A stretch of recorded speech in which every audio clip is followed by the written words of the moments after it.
Islam places great importance on women's participation in social, scientific, economic, and cultural spheres, not merely permitting it, but in many instances actively encouraging it.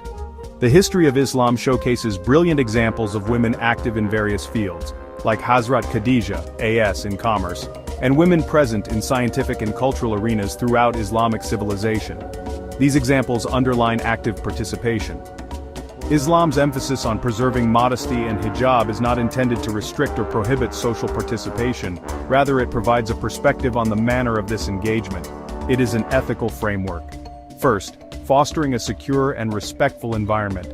This involves creating a space where a woman can be present as a dignified human being, free from an objectifying gaze upon her physical self.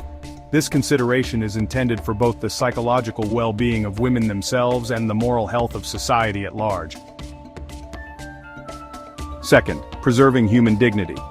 The emphasis is on the principle that a woman's value lies in her knowledge, skills, character, and social contributions, not in her appearance or body. Third, strengthening the family unit. Adhering to these principles contributes to greater stability and tranquility in family life. Family harmony is a key aim. Thus, Islam supports women's social roles as essential while emphasizing ethical principles that balance social activity with familial values.